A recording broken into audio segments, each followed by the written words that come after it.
unbowed, unbent, unbroken. The words of House Martell, a promise to our enemies and a challenge to our lovers. Thousands of years ago, the warrior queen Nymeria crossed into Dorne from Essos, fleeing the dragon lords of Valyria. After she landed, she burned her ships, all 10,000 of them, so no cowards could slink home. What a woman! Dornish in spirit before she ever was in flesh. She was lucky to land in Dorne, where powerful women are not locked away in septs and the beds of old men.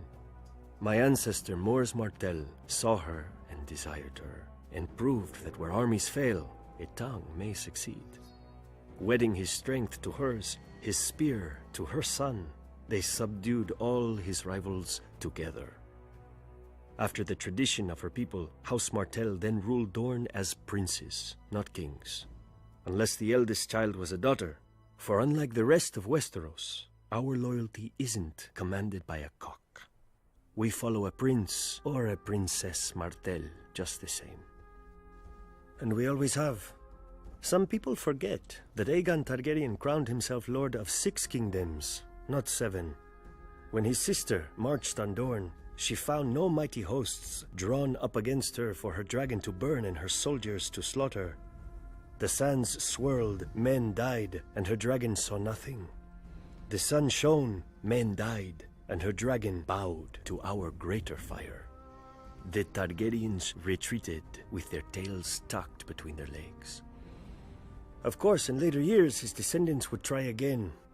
Daeron the First succeeded at great cost and reigned in Dorne for a few glorious months.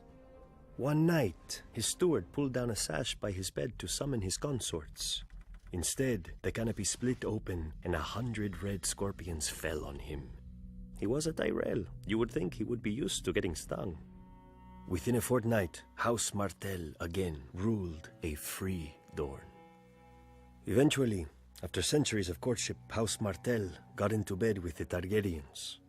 We took King Daeron II and his sister for our own before they could take each other, and 6 kingdoms became 7. Even now, I do not blame my ancestors. One look at those long, silver locks. It is not every day a man gets to ride a dragon. But they soon learned that you can't leap off a dragon at will. My sister Elia, she married Prince Rhaegar Targaryen and became the princess she already was. In Dorne, she walked among vipers, and none would bite her. In King's Landing, she found herself surrounded by lions. When Robert Baratheon rebelled against his rightful king, his future father-in-law, Tywin Lannister, ordered his beast, Gregor Clegane, to rape and murder my sister, along with her helpless children. And men called the Lannisters heroes. Now, Lannisters sit on the Iron Throne, surrounded by the blasted swords of Aegon's broken foes. I wonder if they remember, as I do, that none of those swords are ours. I wonder if they see, as I do, my sister's red blood soaking into the stones of their precious red keep. Maybe they need reminding. The lion may be a mighty beast, but pride always lifts his gaze to the horizon, never seeing in the grass the viper.